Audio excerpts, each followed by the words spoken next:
Esto es Palabra de Rudolf Steiner. Rudolf Steiner.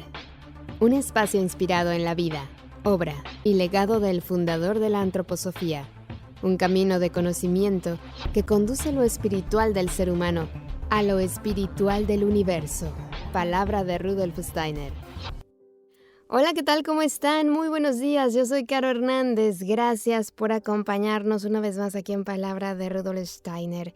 Estoy muy contenta de tener una invitada maravillosa a quien queremos mucho en este espacio, la admiramos por sobre todas las cosas. Además, es una mujer que se dedica a hacer formación, es maestra de arte y es una mujer también libre pensadora que, además de tener una energía muy especial, de tener un gran corazón, es una mujer muy sabia, de la que tenemos que aprender muchísimo, así que estoy muy contenta de darle la bienvenida después de 3 intentos de realizar esta entrevista por fin con nosotros, Consuelo Stangarone. Muchas gracias por estar aquí, Consuelo. Bienvenida a Palabra de Rudolf Steiner. ¿Cómo estás?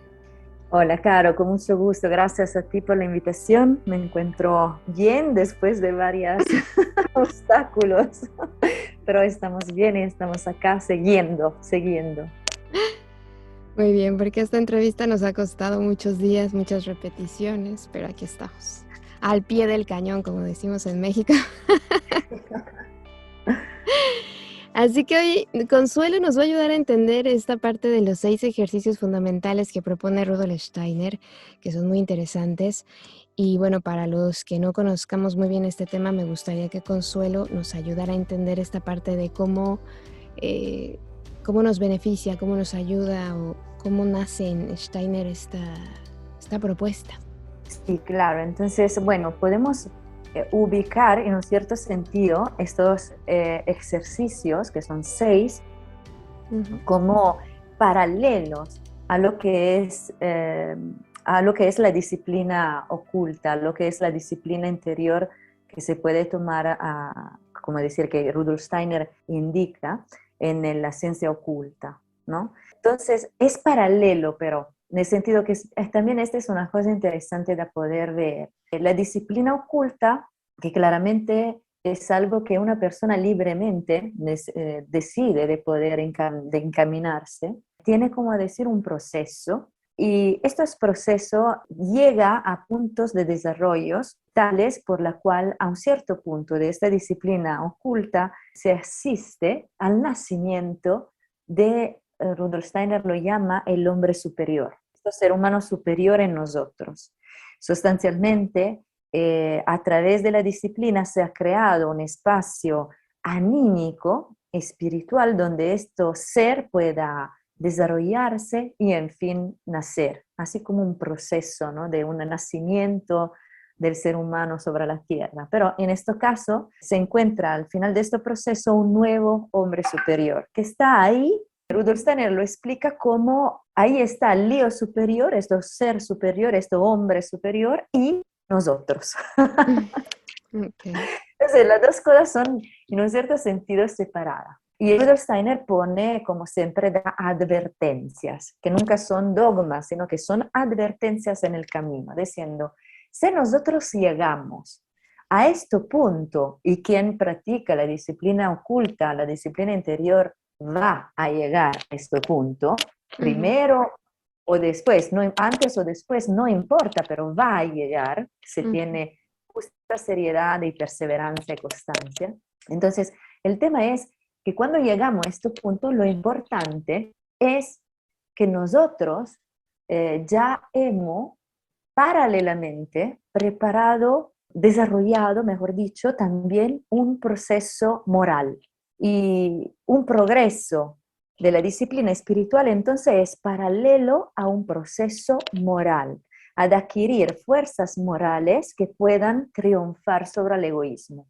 Y este progreso moral son los 6 ejercicios que tienen como fundamento el hecho de dar el pleno dominio al ser humano, el dominio del pensar, del sentir, de la voluntad, el dominar está completamente a sí mismo.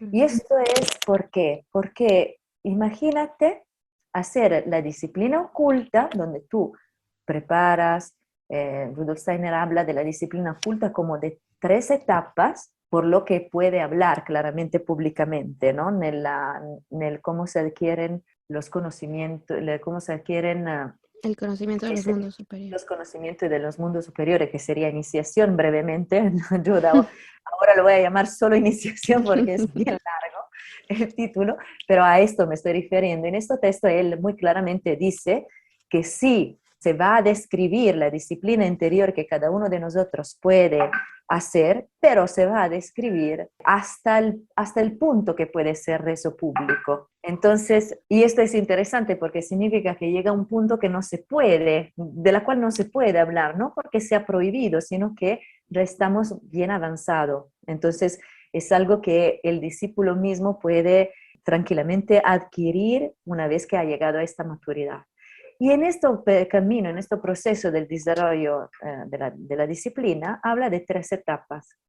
Habla de la preparación, que la describe como la etapa por la cual nosotros preparamos estos órganos anímicos espirituales de percepción para el mundo espiritual. Como decir, los ojos espirituales, los oídos espirituales, etc. Y una segunda etapa que es la iluminación, o sea, hemos preparado estos órganos, pero tienen que tener la posibilidad de mirar, por ejemplo, los ojos espirituales en un espacio iluminado espiritualmente. La iluminación es esta luz en este espacio donde finalmente puede empezar a percibir. Y la tercera etapa es la iniciación, o sea, el hecho de poder crear relaciones, ponerse en relación con los seres del mundo espiritual, entonces con seres espirituales. Esto es lo que un poco describe, ¿no? Entonces, estas etapas, esta disciplina, como ya te dije, es algo que sí o sí va a tener su curso si nosotros tenemos bastante seriedad, perseverancia y constancia. Imagina llegar al momento en el cual te dije que nace este hombre superior y no ser totalmente dueño de tu pensar. Entonces, sí, voy a entrar en el mundo espiritual porque la disciplina me ha preparado a esto. Pero en el momento en el cual entro, si yo no domino completamente mi pensar, o sea, si yo no soy lo que dirige mis pensamientos, entonces llegaré en un lugar, que es un lugar espiritual, donde constantemente no voy a ver claramente qué es la realidad espiritual y qué es una mía fantasía. Y esto claramente es una confusión, es un riesgo, ¿no? Lo mismo puede pasar, por ejemplo, con el sentir. Con el sentir puede pasar que yo no domino completamente mis sentimientos y como en la vida ordinaria, común, soy portado quizás a elevarme al máximo placer, a la máxima alegría o deprimirme con la tristeza que me hunda en las profundidades, igualmente puede pasarme lo mismo en el mundo espiritual, con el hecho que esto no me da la posibilidad de, como decir, quedarme vertical en un mundo donde ya no tengo ningún otro sostén, porque ya no están los sentidos físicos y sensibles, ahí no sirven a nada. Entonces no está este tema que por lo menos me puedo apoyar al mundo sensible, porque estoy en el mundo espiritual, es paralelo en este sentido. Entonces, imagínate, es una situación de riesgo. Por esto Rudolf Steiner, para ubicarlos, da 6 ejercicios que son ejercicios del progreso, del desarrollo moral, que siguen la vía occidental.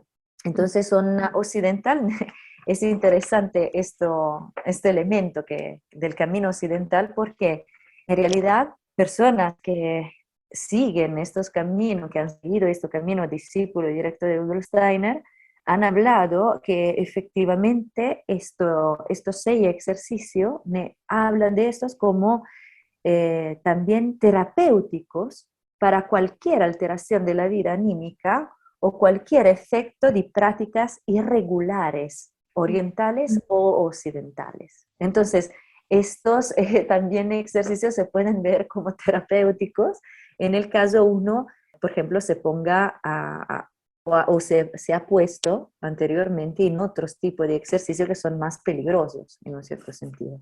Ujú.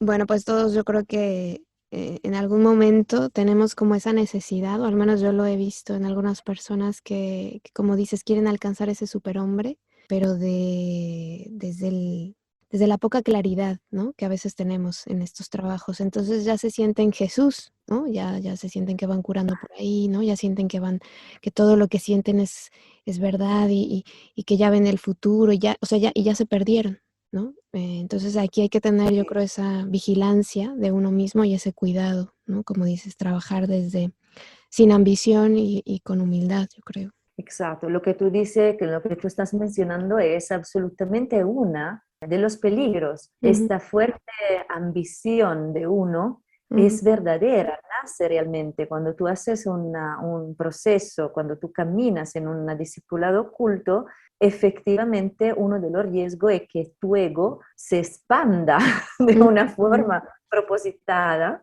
que tus vicios, que todas las cosas que tú no has podido, en un cierto sentido, purificar a través de un ennoblecimiento de tus ujú, emociones, de tus sentimientos, en un cierto sentido, como tú no lo has podido purificar, estos se expanden en un cierto sentido. Y este es el tema por el cual hay efectivamente personas que han empezado un camino esotérico, no antroposófico en este caso, porque el antroposófico necesariamente llama a los 6 ejercicios. ujú.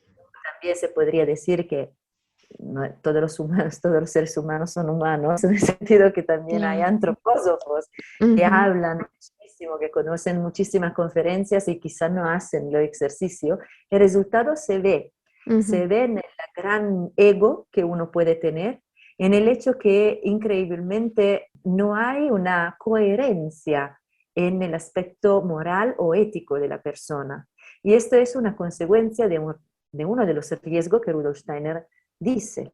ujú, Entonces, en este sentido, la imagen que podemos decir es un poco la que da el Cristo cuando habla de un camino largo, un camino grande, amplio, que llega a una puerta grande donde la mayoría quiere caminar por ahí porque es más ujú, cómodo, y después el camino estrecho, que llega a ujú, la puerta estrecha.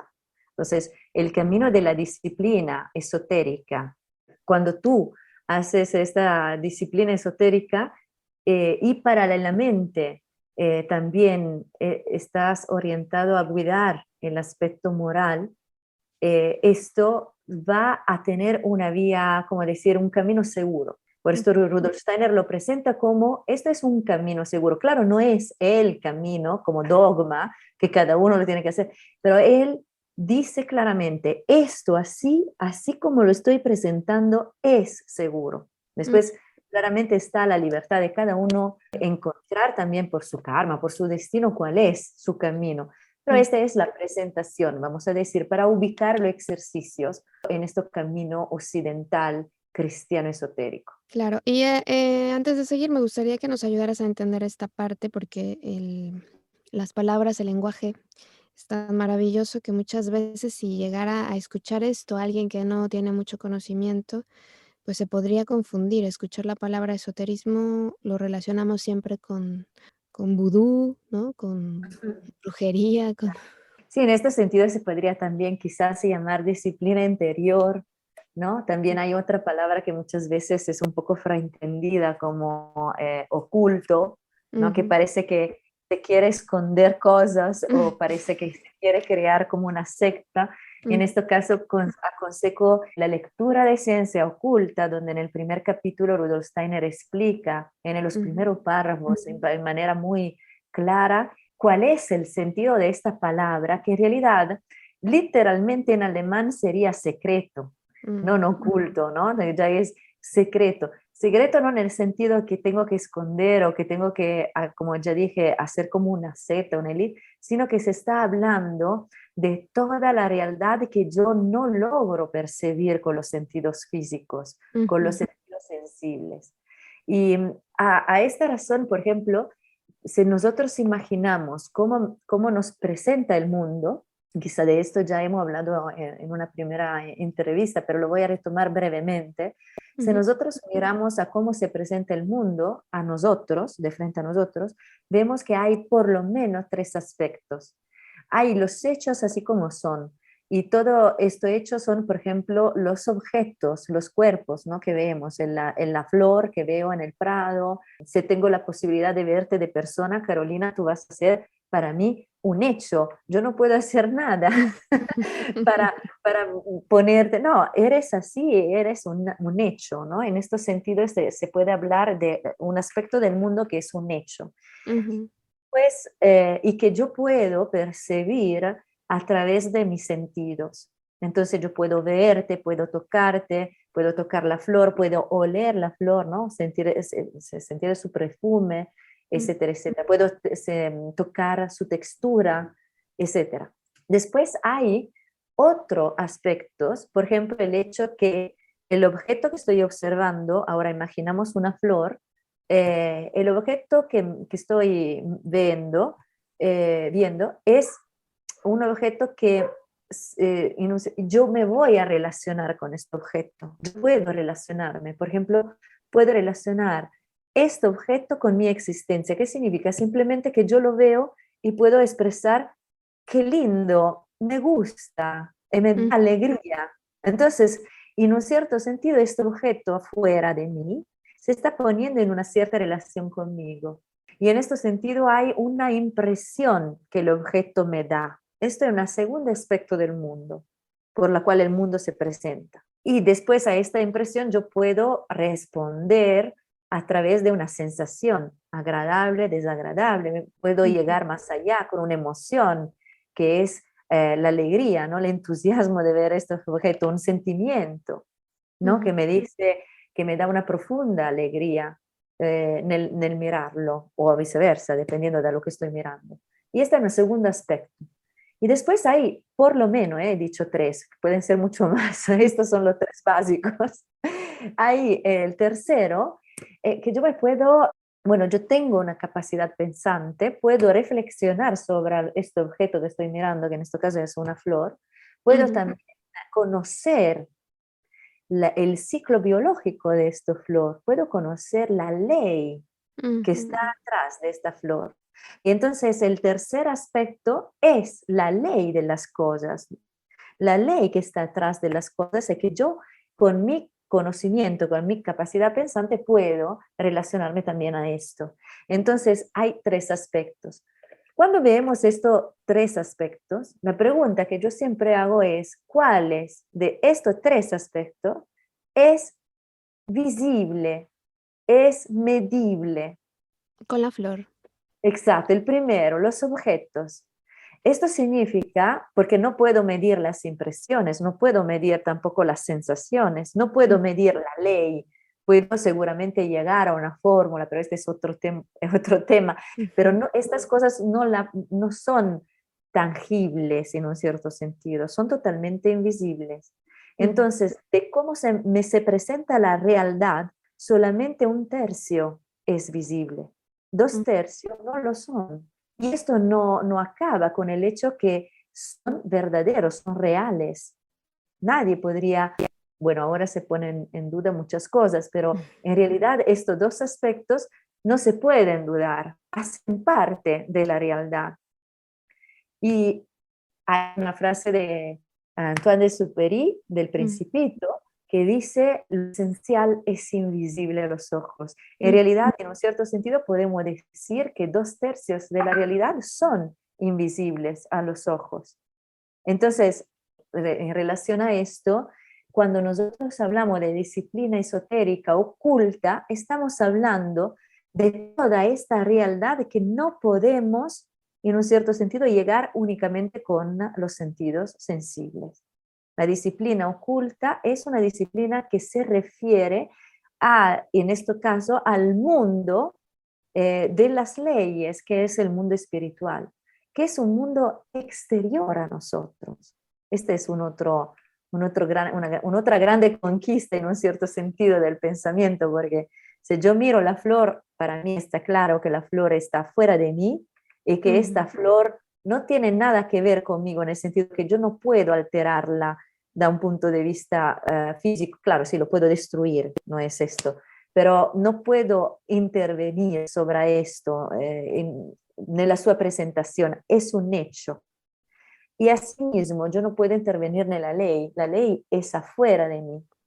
Entonces, en realidad, lo que nosotros llamamos interioridad es este segundo aspecto, que es una relación entre el mundo exterior físico sensible y el mundo exterior espiritual o de las leyes, ¿no?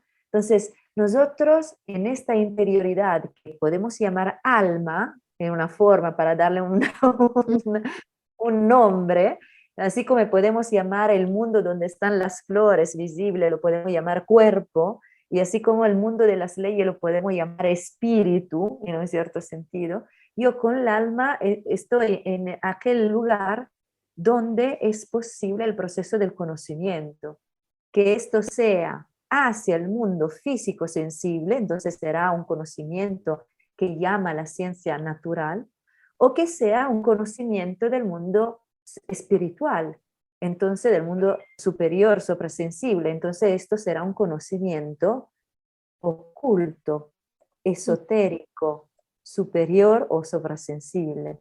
En este sentido podemos hablar de esotérico. Ok, pues muchas gracias por la aclaración. Y bueno, para empezar con los ejercicios y que nos los vayas ahí comentando, explicando, es el primer ejercicio, es la observación, ¿no? Lo que proponen. Sí, son 6 ejercicios. Vemos que también son ejercicios que ¿cómo decir? Empiezan, más que observación, el ejercicio es de pensamiento puro.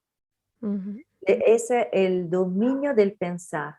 La primera conquista es lograr a dominar completamente, se podría decir, las leyes del pensamiento, pero por mi disposición, por disposición de lo yo. Soy yo que lo determino. Ujú. Y bueno, esta es un poco la clave de todos los 6 ejercicios. Soy yo que domino. Esto es, que el dueño de mí mismo, yo. Entonces, el primer aspecto es el pensamiento y el ejercicio, bueno, todos los ejercicios en realidad son bastante, ¿cómo decir? No son nada de complicados, podemos decir. Pero claro, el tema es la constancia. El tema es tener la constancia, la perseverancia de hacerlo, de Claro. ponerse ahí la voluntad de poderlo hacer y hacerlo, ¿no? Acá está el límite de cada uno, que se pone, que claramente es un límite absolutamente individual, en el sentido que soy yo que me lo pongo, nadie me lo pone, no hay ninguna dificultad en el ejercicio. Y esto vale por todos.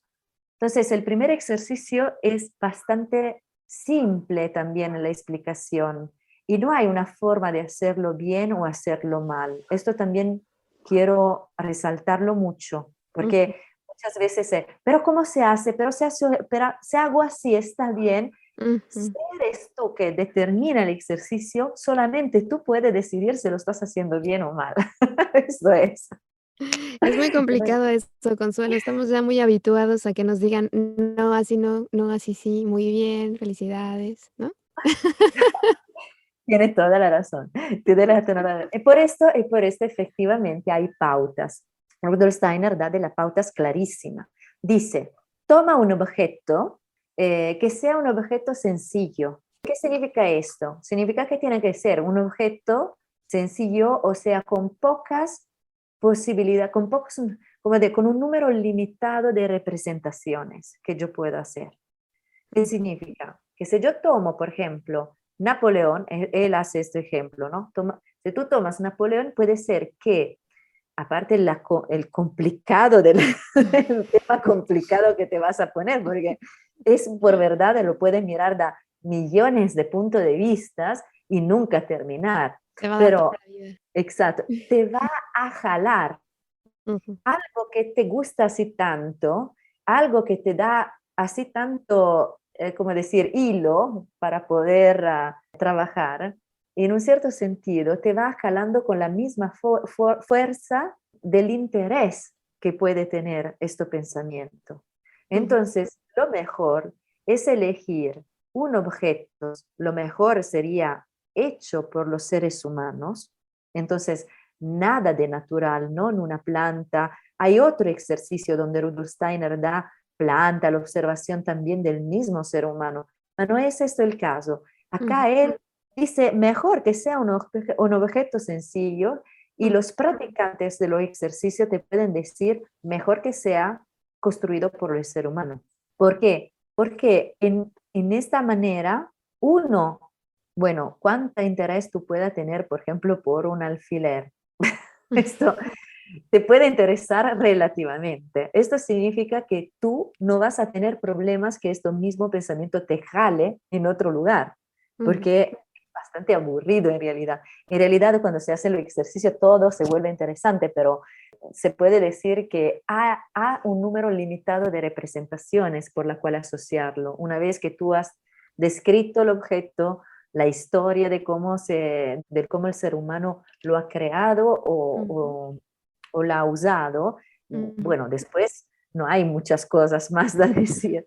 Y esto es importante, porque esto te pone a, como decir, con la pura voluntad a determinar tú mismo qué tipo de pensamientos conectar a este objeto. Entonces tú has elegido un objeto prevalentemente sencillo hecho por los seres humanos y después de este momento por 5 minutos, y son suficientes 5 minutos, claro, pueden ser también más, no es nadie te lo dieta, nadie te obliga, pero tú puedes ir adelante, pero por lo menos que sean 5 minutos, decides todos los pensamientos que quiere conectar a este objeto, que quiere relacionar a este objeto.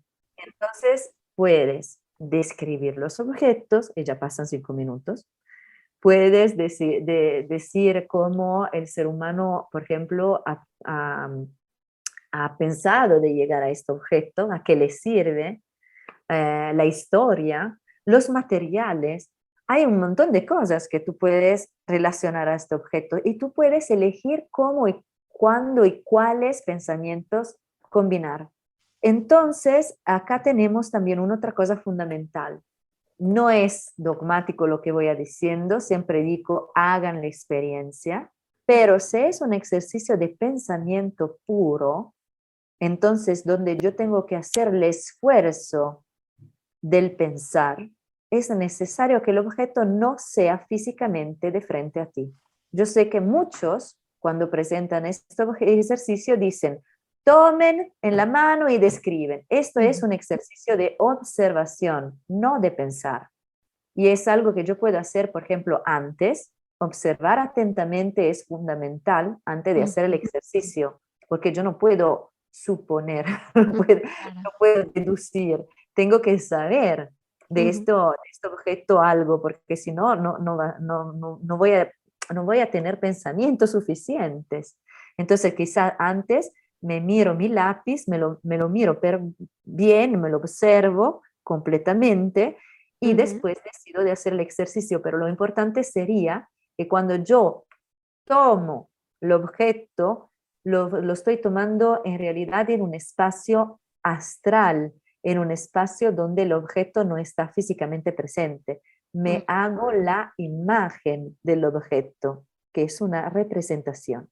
Entonces me hago la imagen más exacta posible de este lápiz, pero de frente a mi espacio astral, que sería absolutamente no físico en este momento. Y ahí está también un poco la dificultad de mantener viva esta imagen, de dejar que esta imagen pueda cambiar a según de lo que yo estoy mirando con mis pensamientos, porque claro, si yo parto da, por ejemplo, un lápiz, y este lápiz es físico porque lo que estoy usando para escribir en estos días, y quizás es de color verde, cuando yo llego al ejercicio de los pensamientos, puedo decir, el verde pertenece a este símbolo lápiz, pero no es una característica, como decir, fundamental del lápiz. Entonces yo lo puedo quitar de mi atención, esto verde, y llegar a encontrar el concepto del lápiz con mucha más facilidad. El concepto del lápiz va a reunir todos los lápices que yo pueda ver sobre la tierra. Ujú, ¿Me hago entender? Es fácil, lo dije bastante claro. ujú. Sí, sí, muy bien. Bueno, y este ejercicio, 5 minutos si quieren empezar o si tienen tiempo, pues dense el tiempo de que quieran. Y luego esto, mucha gente, alguna vez compartimos este ejercicio en una imagen, una foto de un clip pusimos, bueno, eso de este primer ejercicio. Y la gente enseguida empezó a preguntar: "¿Y cuándo el segundo? ¿Y cuándo el segundo?". Eh, y notamos Ya. como esa ansiedad, ¿no? De decir: "A ver, primero vamos a hacer este, ¿no? ¿Qué periodo les pondrías tú? ¿Una semana para vivirlo? O Mira, hay dos cosas más que decir. Primero, todo los ejercicios en realidad son compuestos de dos partes.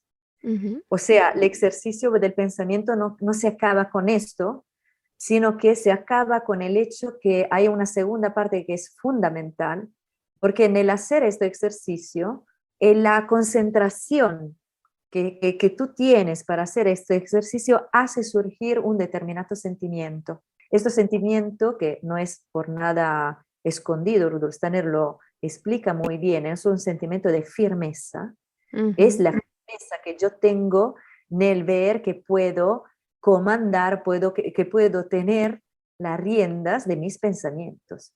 Esta firmeza es el hecho que yo me doy cuenta de la concatenación de pensamientos que yo elegí y que yo he logrado poner uno detrás al otro. Esta firmeza es el sentimiento que al empezar es un poco débil, pero que después se hace siempre más fuerte y que yo imaginativamente tengo que ponerme, como decir, dejar fluir desde el centro de la cabeza, donde está mi concentración sustancialmente, en la médula, en la columna, dejando que fluya hacia abajo. Y Mm, esto es, como decir, da un impulso donde de verticalidad inmediata, también físicamente, porque es el momento en el cual, si durante la concentración del ejercicio te has un poco corrugado, arrugado en ti mismo, cuando llega este momento, te irge y te pones vertical de una forma maravillosa, lo percibes bien claramente. ¿Cuánto tiempo? Rudolf Steiner dice por lo menos un mes. Hay indicaciones también que los maestros, por ejemplo, recibieron directamente de Rudolf Steiner, que se habla de un mes a partir del 21 del mes al 20 del mes siguiente. sí. Pero en realidad, en la iniciación, Rudolf Steiner es muy claro diciendo por lo menos un mes. Ujú, Esto significa que cada ejercicio tiene estos tiempos. Uno se pregunta por qué, en realidad puede lograr entender por qué, porque este es el tiempo del cuerpo etérico. El cuerpo vital necesita de 28 a 30 días para hacer en manera que una acción se vuelva hábito.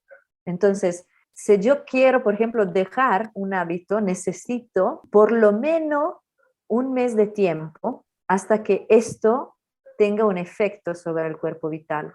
Entonces, claro, una vez que se empieza, nunca se tiene que dejar. El ejercicio del pensar es algo que tiene que seguirse siempre, porque poco a poco se aclara siempre más la posibilidad, bueno, se aclara el pensamiento de una persona sustancialmente, es más claro en el decir las cosas, es más fácil concatenar los pensamientos, se nota en poco tiempo el efecto también en la vida ordinaria, porque si tengo que dar, por ejemplo, direcciones de un lugar o de una acción, soy, como decir, más claro, más facilitado en el hacerlo. No soy mm, caótico, no soy confuso. ujú, Entonces, esto sería, ¿no? Cada ejercicio necesita 28 30 días, que es el tiempo del cuerpo vital. Y después de este tiempo, pero también puede pasar mucho más, porque uno quizás necesita y ve que necesita trabajar más este primer ejercicio, pero lo importante sería, después de un mes, empezar el segundo. ¿Por qué?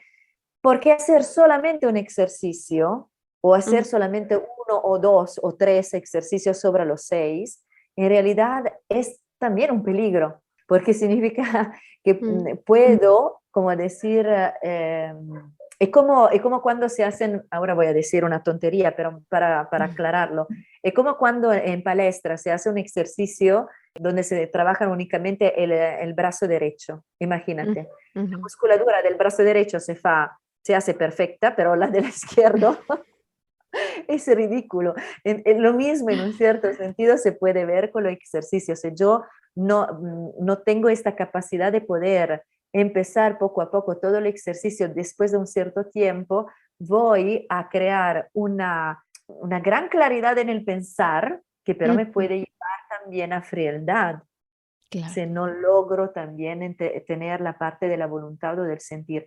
Estas tres facultades del alma tienen que ser armonizadas. Mm. Entonces, después de un tiempo, por lo menos después de un mes, se puede empezar el segundo. Pues sí, muy interesante esto que has dicho, muy importante. Y bueno, después de este pensamiento puro, ¿cuál es el Está la siguiente paso? acción pura. Mm. Entonces, el pensamiento puro es la voluntad que entra en el pensar, porque yo tengo todos los días que tener esta voluntad de tomar un objeto y dirigir con la máxima atención mis pensamientos. Y que aparentemente parece fácil, pero cuando yo empiezo, inevitablemente se introducen un montón de pensamientos que yo no he dirigido. Ujú. El hecho de he lavado los platos el otro invierno ha nevado, no sé, Ujú. o está lloviendo, o sea, todas cosas que no se entran que no tienen nada que ver con el ejercicio. Entonces ahí está la voluntad de perseverar a mantener la coherencia que yo determino de los pensamientos. Ujú. El segundo ejercicio es el ejercicio de la voluntad pura. En realidad es el pensar en la voluntad, porque yo tengo que determinar una acción y esto es tarea del pensar. Tengo que pensar a una acción que hacer y Mm. después determinarla, actuarla, concretarla. Entonces voy en la acción pura. Esta acción que yo determino tiene que ser en toda libertad. Entonces, Ujú.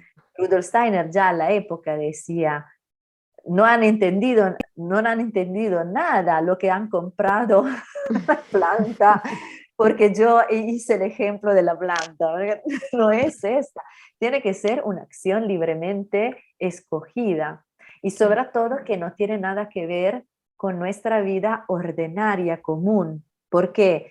Porque no tiene nada que ver, no debe tener nada que ver con nuestra vida diaria, nuestra vida familiar, nuestra vida profesional, tampoco con nuestra cultura, porque son todas cosas estas, mi vida personal, profesional, familiar, mi cultura, mi lengua, mi estado, mi nación, son todas cosas que son en un cierto sentido predeterminantes en mí.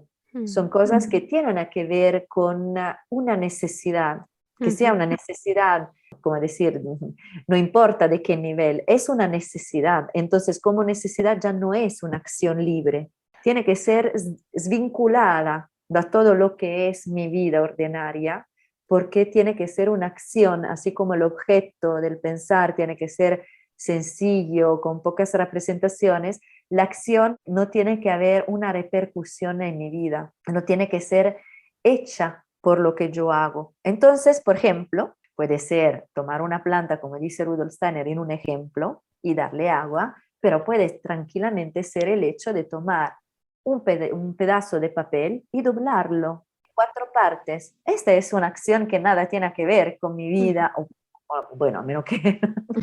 A Otra menos que vez, te dediques a eso. exactamente, ¿no? Entonces, o puede ser, por ejemplo, decidir a una determinada hora, si yo, por ejemplo, porque cada uno tiene que mirar a su propia vida, ¿no? Claro. Entonces, no tiene sentido que sea limitante o vinculante la acción si yo tengo una vida donde por profesión necesito, puedo estar en cualquier lugar a cualquier hora porque me van a necesitar. Imagínate un maestro, un médico, ¿no? Ujú. Que tiene una emergencia, no puede ser a las 4, no puede estar a las 4 a dar el agua a su planta, porque quizás a esta hora llaman por una emergencia. Entonces uno tiene que pensar también a esto, Y puede ser, por ejemplo, dar la vuelta a un anillo. El Ujú. anillo lo puedo siempre llevar. Claro, si soy quirurgo también se pone el mismo problema, no me lo puedo hacer. Entonces, a segunda de lo que es mi vida, yo Claro. determino la acción que no tiene nada que ver con mi vida, pero que me deja la cosa fácil para cumplirla. Ujú. Puede ser que me voy a tocar en la nariz, la punta de la nariz. Estos son una serie de fantásticos tic que tú puedes ver en los antropósofos que hacen ejercicio, que a un cierto punto se tocan el oído, los cabellos, o hacen cosas raras, Es ¿no? la hora del ejercicio, entonces. Exactamente, que dice, bueno, claro, ahí también hay que cuidarlo, ¿no? Hay personas que deciden de hacer un clap con la mano, así. Tienes que tener cuidado porque si estás, por ejemplo, en el medio de una reunión de trabajo, justificar esta cosa va a ser un poco difícil. Pero por lo Claro. general, aparte la parte chistosa, claramente, por lo general lo importante es que sea, por esto es una acción en un cierto sentido inútil. Es inútil por mi vida, en el sentido que yo la haga o que no la haga, esto no va absolutamente a influenciar mi vida ordinaria, mis relaciones profesionales, familiares, interpersonales. Son cosas, son acciones que yo elijo y que son de otras naturaleza. No es dicho que tiene que ser tan inútil como tocarse la punta de la nariz, que claramente no tiene ninguna utilidad, pero puede ser también acciones que son igualmente inútiles, mas que tienen un valor. Por ejemplo, el hecho de elegir un momento del día por la cual yo voy a meditar. La meditación en ningún caso está conectada a mi vida ordinaria, a mi vida profesional. Es una elección. También los maestros de Waldorf no es que son obligados a meditar, ellos saben que hace parte de su propia disciplina, Ujú. ¿ya? Y la pueden introducir claramente, libremente, se lo quieren. Claro. Entonces, esto para dar un ejemplo, de al tocarse la nariz a la meditación, son gestos, son acciones que nosotros podemos hacer. Ujú. Y esto por un mes, ¿no? Después se puede claramente seguir con la misma acción o pues, se pueden hacer acciones diferentes. Esto lo elegimos nosotros. Ujú. Nadie puede decir se hace así o se hace asá. No, yo soy dueño de mi voluntad. Ujú. Yo determino qué hacer y yo lo cumplo. Ahora, el tema es que lo que va pasando cuando uno hace este ejercicio, que se olvida, que se olvida. Claro, porque al empezar es bastante común que me voy a Ujú. olvidar de cumplir la acción a esa determinada hora. ¿Qué hago? Yo determiné a las 4 de tocarme la nariz y son las 4:05. Lo voy a cumplir igual. Me voy a dar cuenta y entonces voy a determinarlo otra vez diciendo, me olvidé, ahora lo hago. Ujú. Y hacerlo, porque el punto es hacerlo. Claro. Esto es el punto del ejercicio. Después de un tiempo, en realidad, con una cierta constancia, también se puede ver que se puede hacer a menos de los relojes. Mm. Se puede ver que yo también me puedo determinarme. Es increíble esta fuerza que se está desarrollando, porque en realidad yo puedo llegar al punto en la cual digo, mañana me voy a despertar a las 6 y a las Ujú. 6 despierto sin ningún reloj. Cierto. Entonces, esta es la voluntad en nosotros, no es Ujú. nada de mágico, ¿no? Es propio la voluntad de nosotros que finalmente empieza a ser en la mano, o entre comillas, de lo yo, de la individualidad.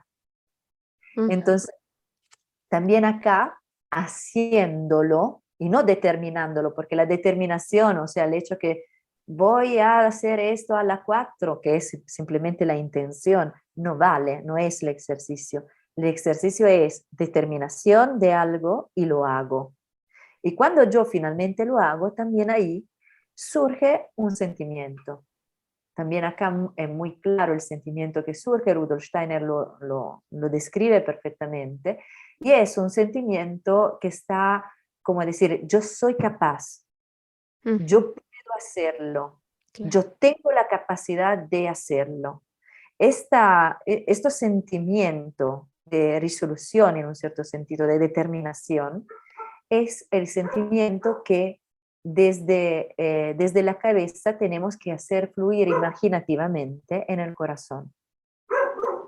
Ujú. Mira, ahora no sé por qué se me vino a la mente la escena de un bebé cuando se va a poner de pie, ¿no? Sabe que lo puede hacer, nadie se lo ha dicho. Exactamente. Esta es pura voluntad. En el bebé vemos la pura voluntad. Ahí hay mucho que aprender, ¿no? Ujú, Exacto. Y bueno, y después de esto hay un tercer ejercicio. Después de un mes, por ejemplo, se puede agregar el tercer ejercicio, ujú, que es ecuanimidad. Su nombre es ecuanimidad. Ecuanimidad significa es encontrar la verticalidad en el sentir. Entonces, normalmente nuestro sentir es como, se puede parecer un poco a un mar, ¿no? Que se mueve. A veces se mueve así ligeramente con esto soplar del viento, que son las ujú, emociones, los sentimientos, ¿no? En esta visión del mar y del viento, de esta imagen que puede portar a veces a cosas muy tranquilas, pero a veces puede salir una tempesta. Entonces, ujú, a veces podemos estar, como decir, en el medio de una tempesta donde sentimos inmediatamente esto, emociones, emociones y sentimientos turbinantes como torbellillos que se ponen a voltear en nosotros y que nos llevan a la derecha, a la izquierda, arriba, abajo, Es ¿no? horrible, sí. Que es bien, bueno, devastador, ¿no? Porque es Ujú, increíble. Y en este caso, cuando pasa que es la normalidad, porque estamos en la normalidad de una vida humana, entonces es totalmente normal. En este caso está claro que nosotros no somos dueños de nosotros mismos, ujú, sino que es la ira en mí que me está llevando, es la rabia, es la tristeza, es el miedo que está mm, haciendo su tarea y yo me voy atrás de ella. En la ecuanimidad, yo voy a tomar mi lugar. Acá estoy, voy a percibir, a sentir completamente en mí la ira, la rabia, la tristeza, el miedo. No lo voy a reprimir, no lo voy a esconder, lo voy a sentir en mí, pero ujú, yo determino mi verticalidad, determino mi presencia de lo yo y no voy a permitir que me lleve de ningún lugar. ujú, Esto normalmente se expresa, ¿no? En la exterioridad. Entonces, cuando yo estoy enojado, está claro, afuera de un camino de disciplina oculta, yo estoy enojado y ¡buah! cada uno cada uno con el suyo, yo soy colérica, entonces me pongo roja, mi voz se hace bastante fuerte y ujú. no aguda, no aguda, sino que fuerte, con Grave, sí. movimientos, con gestos bastante impetuosos. No, así no se hace. Ya, este es como decir, y también la rabia o la tristeza por un melancólico, ¿no? Cada uno tiene el suyo, cada uno tiene. Ujú, claro. Cuando yo pero estoy haciendo el ejercicio, se supone que llega el punto en el cual yo logro dominarme, porque yo voy a ser dueño de mí mismo y no dejo que esta ira se exprese afuera con esta violencia. No Ujú. significa que yo no la voy a probar. Entonces, ¿cómo se hace? Porque no es tan simple. O sea, no hay No. que dar al día, da esta noche a la mañana, logro hacer estas cosas, porque en realidad pensar de hacer esta cosa del día a la mañana significa sustancialmente reprimir los sentimientos, que no es el ejercicio. Ujú, El ejercicio no es para nada reprimir. Entonces, normalmente este ejercicio se empieza introduciéndolo no cuando yo estoy en el momento tópico de la ira, porque, porque es muy difícil hacerlo al empezar, sino que hacerlo en un segundo momento. Cuando yo voy a la noche, estoy ujú. para acostarme a la cama. Antes de acostarme a la cama, rigurosamente sentadas, porque si se van a echar, termina el ejercicio, se van a Sí. dormir. Tiene que estar bien despierto en esto. muchas veces me ha pasado que lamentablemente ya estaba echada y me dormí, porque es normal, es normalizado. Entonces hay que hacer este momento de preparación antes de irse a la cama. Como última cosa del día, me voy a estar sentada. Si estoy en una familia donde aún, bueno, los niños se supone que ya están durmiendo, pero quizás necesitan o hay alguien despierto, puedo también cerrarme en el baño, que es un lugar que para quien tiene familia puede ser un momento de escape increíble. Bueno, no importa dónde, lo importante es estar sentado y sentado yo voy a hacer un pequeño ejercicio de retrospectiva, que es otro ejercicio que se puede hacer. Una retrospectiva del día no es un examen de conciencia, entonces no tengo que determinar si fue bueno o malo lo que hice, simplemente la retrospectiva es mirar de ese momento que me senté hasta el momento que abrí mis ojos en la mañana, a retroso se dice, al revés. Voy a mirar simplemente como si fuera una película, en el sentido, estaba sentada, entré en la Claro. habitación, antes me puse el pijama, antes estaba comiendo, o cualquier cosa, Lavándome ¿no? los dientes. Y lavándome los dientes, lo que sea, pero de una forma claramente no tiene sentido tanto nombrarlo, sino que imaginarlo, verlo. Esto es más fácil, es más rápido. Ujú. Y voy a retroso, ¿no? Voy a retroso, donde están los encuentros, puedo mirar los encuentros, etcétera, etcétera, hasta que no llego a la mañana. Al empezar, claramente se cae, porque es muy difícil llegar directamente a la mañana, pero lo importante es empezar a hacerlo. Y gracias a este ejercicio se puede hacer el tercero. ¿Por qué? Porque se puede a un cierto punto decir, ya, dejo la retrospectiva por un momento y Mm. efectivamente hoy día pasó que yo encontré a Caro, ella me dijo algo que me afectó, entonces voy a mirar esta cosa. Entonces yo puedo finalmente practicar el tercer ejercicio en una primera parte, claramente, ¿no? En un primer momento que estoy haciendo este ejercicio. Voy a mirar en la relación, el diálogo que yo tuve con Caro, por ejemplo, Ujú. donde ella me ha dicho algo que me ha herido y lo hago no como si yo fuera otra vez ahí presente, sino que lo voy a hacer como sea mi lugar, esté otra persona. Una persona que claramente tengo que querer muchísimo, porque no puede ser un perfecto desconocido, porque ahí claramente no vale, pero ya el hecho de poner una persona muy querida que va a escuchar lo que yo escuché personalmente me permite una depersonificación, una primera depersonificación donde me coloca lo que yo recibí, lo que me ha hecho, me ha, como decir, dolido, Ujú. como si fuera otra persona, tú sabes que es algo que nosotros recibimos de una forma totalmente distinta, muchas veces más objetiva. Yo te escucho, eres una amiga muy querida, te Mm. escucho, empatizo contigo, pero en el Mm. mismo tiempo no es que, bueno, sería un exceso imaginar que yo me voy a enojar como si fuera, ¿me entiendes? Claro. Entonces, esto es una primera parte del ejercicio que se puede hacer en los primeros tiempos. Hasta que llego a ponerme entonces vertical en esta situación, empiezo a ver las cosas con una cierta objetividad, con una cierta depersonificación. O sea, no voy a ser yo inferior, centro de todo esto diálogo, sino que voy a mirarla como si hubiera pasado a otra persona. Y esto me Mm. permite de tomar esta verticalidad en el sentir. Después, con el tiempo, y no se habla de mucho tiempo en realidad, logro hacerlo directamente en mi vida. Cuando Ujú. llega el momento en el cual yo encuentro Caro, por ejemplo, en este mismo momento que ella me dice algo que me duele, por ejemplo, Ujú. yo puedo tener esto, en realidad de lo que se crea por mi experiencia personal es un espacio en el tiempo, es como se pueda en un cierto sentido ralentar el tiempo por un segundo y Ujú. donde yo puedo tener la capacidad de suspender por un momento mi reacción emotiva. Entonces veo que puedo ralentar este momento y decir,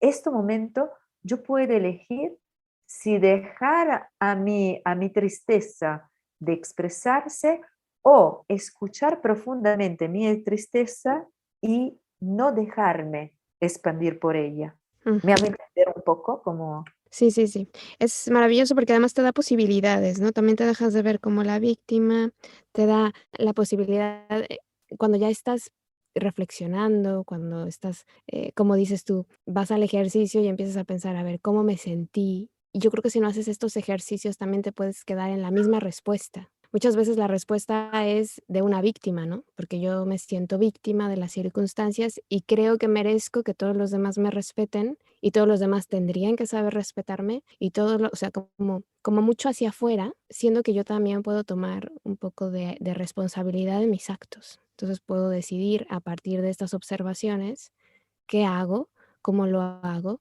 desde dónde lo hago y funcionar de otra manera. y también hay esto, ¿no? ¿Cuál es el fruto, vamos a decir, de este tercer ejercicio?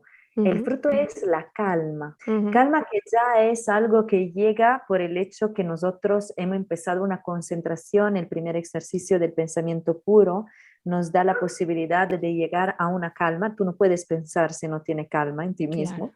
O sea, esto está claro.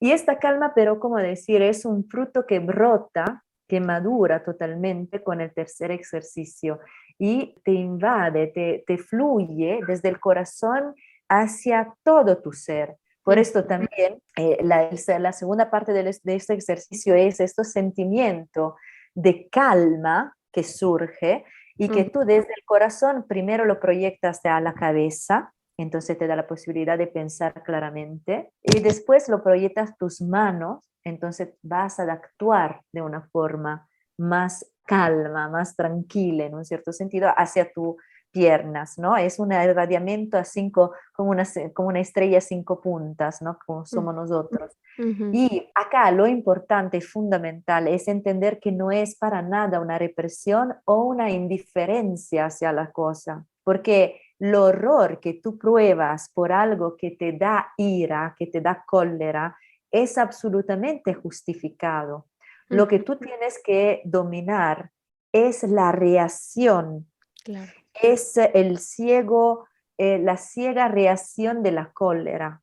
Entonces, la imagen, yo tengo siempre dos imágenes de frente a mí para el tercer ejercicio. Ujú, La primera, la pongo por primera porque en realidad es lo que tenemos que conquistar nosotros, es la imagen de Rudolf Steiner de frente al Goteanum incendiado, ha vuelto de las llamas.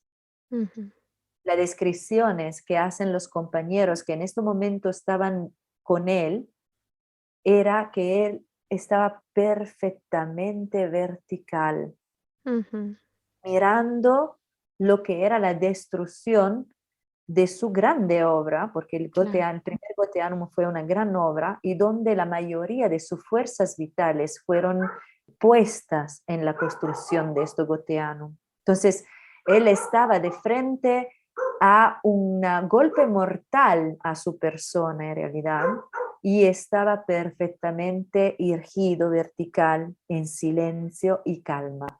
Ujú, Esta es la primera imagen. La segunda imagen, la digo por segunda, pero no por importancia, ujú, es para mí una imagen que yo quiero, por verdad, tengo un amor por esta imagen porque disuelve cualquier tipo de fanatismo religioso ujú, o de ascetismo y es una imagen que yo quiero muchísimo y es el Cristo que se enoja en el templo. ujú, Esta cólera es una cólera divina, es una cólera que va comprendida no como un ciego brotar de la cólera, sino ujú, que va vista como lo que la cólera es una gran educadora la cólera. Es muy importante. Nosotros tenemos esta tendencia absolutamente errónea de ujú. definir los sentimientos y las emociones como negativas y positivas.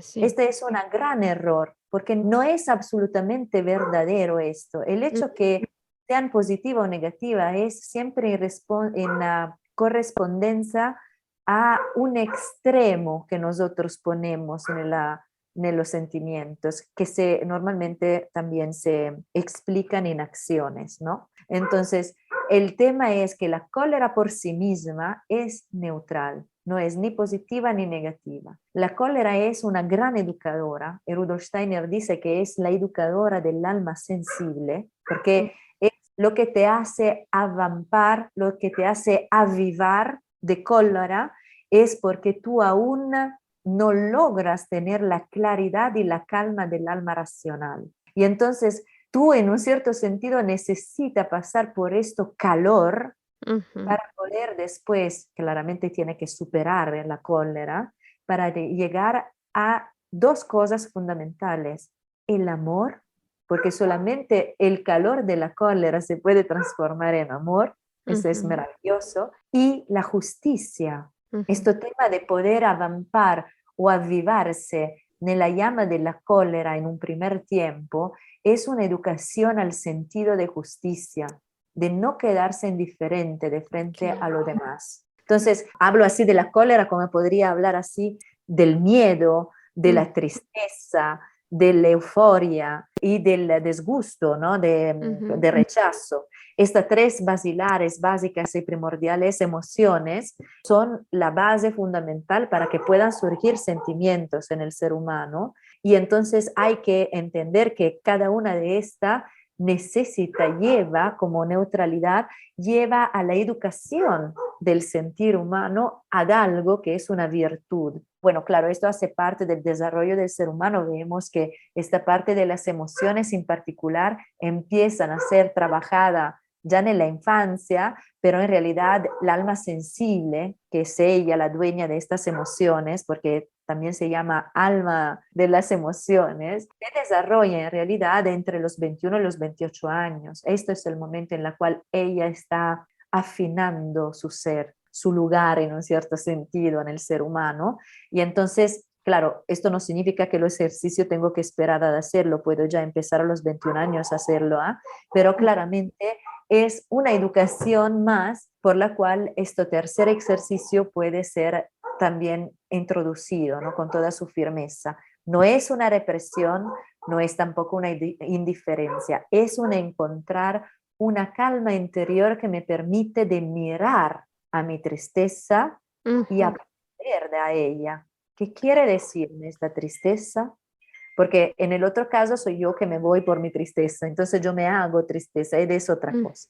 Claro. Entonces esto es el tercer ejercicio. Precioso todo. Pues me ha encantado, y yo creo que con estos tres podemos empezar esta semana a planteárnoslos, los que no lo hemos hecho, y empezar a trabajar el primero. Y bueno, yo creo que nos haría falta un segundo programa para hablar de los otros tres, porque el tiempo apremia, pero bueno, ha sido una delicia escucharte como siempre, una gran maestra, y te agradecemos muchísimo que nos estés compartiendo esto, que de verdad es muy, muy útil para hoy y para siempre, yo creo. Gracias, Caro, es maravilloso lo que dices. Bueno, yo, maestra, no, soy de un lado estoy portando la que es mi experiencia personal, yo hago el ejercicio, pienso que es una herramienta fundamental que se tienen que hacer si uno quiere hacer este camino. El agradecimiento total va a Rudolf Steiner, porque él, por verdad, nos ha dado la facilidad de entrar a contacto con este camino. Es el camino adecuado a los seres humanos de esta época. Llegará un tiempo que no será el camino adecuado, como ya los antiguos no lo son para nosotros, claro. Pero el profundo agradecimiento lo tenemos que dar en realidad a él, porque él es el maestro de los nuevos tiempos. Entonces, todo agradecimiento a él. Muchísimas gracias a Consuelo Stangarone por habernos acompañado en este espacio. Me encanta además su nombre, es que tiene tanto sentido. Espero que estos ejercicios te sean de utilidad. Si ya los llevas a cabo, me encantaría que nos compartieras tu experiencia, tus resultados, y si los vas a iniciar, pues ojalá sea con mucho entusiasmo y con muy buenos resultados también. Por mi parte ha sido todo. Te agradezco mucho que nos hayas acompañado una vez más aquí en Palabra de Rudolf Steiner. Estamos en contacto a través de nuestras redes sociales. En Facebook, YouTube e Instagram nos encuentras como Palabra de Rudolf Steiner. También en nuestra página web, palabraderudolfsteiner.com. Ya sabes que contigo están mis mejores deseos, que el sol brille mucho tiempo sobre ti, que el amor te rodee siempre y que la luz que mora en ti guíe tus pasos. Si así debe ser, nos escuchamos el próximo miércoles. Yo soy Caro Hernández, gracias. Hasta la próxima. Escuchaste Palabra de Rudolf Steiner. Rudolf Steiner. Un espacio inspirado en la vida, obra y legado del fundador de la antroposofía. Un camino de conocimiento que conduce lo espiritual del ser humano a lo espiritual del universo. Palabra de Rudolf Steiner.